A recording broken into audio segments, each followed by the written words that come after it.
पाहिजे, कारण आमची संघटनेला भारतीय कुस्ती महासंघाची मान्यता आहे. सगळ्या त्यांच्या निगडीत संस्थेमध्ये महाराष्ट्र कुस्ती संघ बसतो, महाराष्ट्र कुस्ती बसत होती मान्यता नसते. पण जाणून आम्हाला त्याचा त्रास होईल आणि संघटनेचा त्रास होईल म्हणून जाणून घेऊन आम्हाला पाठवलं.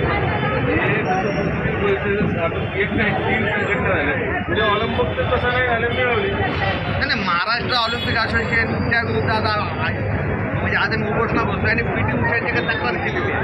आणि जर सर्व खेळ संघटनांनी पी टी उषाची तक्रार केली तर मला वाटतं भारतीय ऑलिम्पिक संघटना येत्या काळामध्ये महाराष्ट्र ऑलिम्पिक असोसिएशनवरती काहीतरी निर्बंध लागतील आणि जर ते निर्बंध लागले तर संपूर्ण महाराष्ट्र ऑलिम्पिक चौकशी होईल आणि नामदेव शिवगावकर याच्यावरती कारवाई होईल.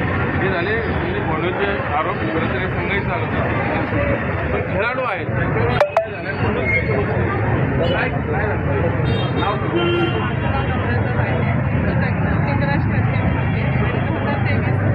नॅशनल गेम्सचे झालं त्यावेळी आम्ही आमच्या स्वतःच्या खर्चाने गोव्याला गेलो.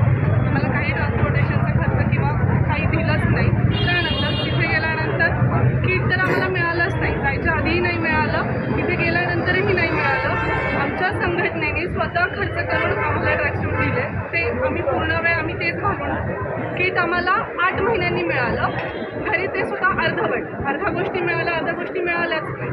त्यानंतर 2023-24च्या शिवछत्रपती अवॉर्डसाठी माझं नाव होतं.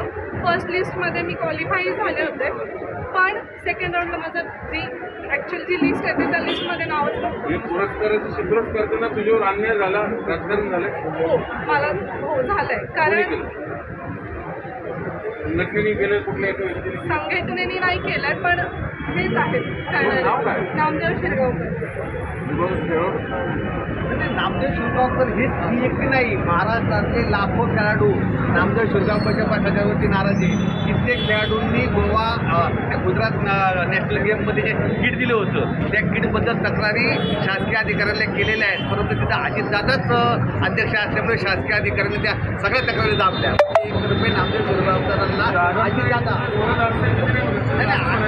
अजितदादा नामदेव शिरगावकरला पाठीशी घालता येते. अजितदादांनी जर ठरवलं एका दिवसामध्ये ते महाराष्ट्राच्या सर्व संघटनाला मतदानाचे अधिकार देतील आणि एका दिवसामध्ये 12 कोटी हिशोब ते शासनाला सादर करतील.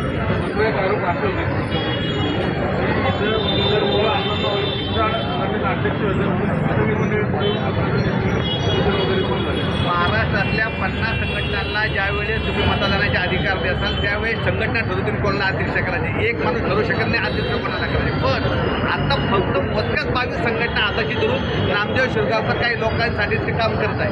म्हणजे कुस्तीमध्ये या संजय भोंड्यांनी आंदोलन करून शरद पवारांचं पद केलं, रामदास साळस अध्यक्ष झाले. आता इकडेही त्यांनी हात घातला, बघू काय होतं.